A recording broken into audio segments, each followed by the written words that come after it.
Bienvenue dans un nouvel épisode du podcast Droit de l'immigration. Je suis l'avocat Fabio Lo Cerbo. Aujourd'hui, nous analysons une décision particulièrement importante rendue par le Consiglio di Stato, l'arrêt numéro 3392 de 2026 relatif au recours inscrit sous le numéro de rôle général 3348 de 2025.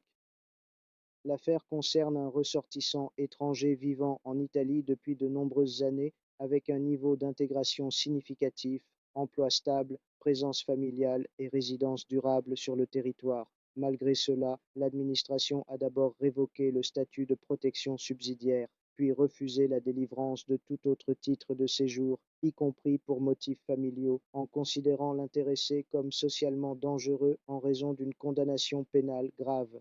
Le point juridique central est très clair. Lorsque le statut de protection disparaît, la révocation du titre de séjour correspondant constitue un acte administratif contraint. Il ne s'agit pas d'un pouvoir discrétionnaire. À cela s'ajoute l'évaluation de la dangerosité sociale qui, selon le Conseil d'État, relève de l'autorité de sécurité publique et peut se fonder sur une appréciation globale du comportement de la personne au-delà de la seule condamnation pénale.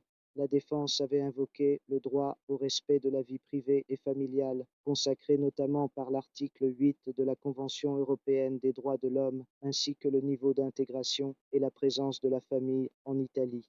Toutefois, le juge administratif a validé la mise en balance opérée par l'administration en affirmant que la sécurité publique peut légitimement prévaloir même face à une intégration consolidée. Un autre point essentiel concerne la réhabilitation pénale. Celle-ci, si elle intervient après la décision administrative, n'a aucun effet sur sa légalité.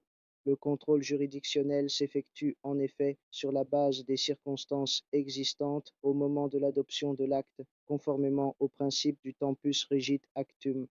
Autrement dit, les éléments favorables survenus ultérieurement ne peuvent être pris en compte que dans le cadre d'une nouvelle procédure administrative et non pour remettre en cause une décision déjà adoptée. Le message de cette décision est clair. L'intégration est un élément important, mais elle ne suffit pas à elle seule. Lorsque des exigences de sécurité publique sont en jeu, le droit au séjour peut être refusé, même après de nombreuses années de présence sur le territoire. C'est précisément sur cet équilibre que se construit aujourd'hui l'évolution du droit de l'immigration. À très bientôt.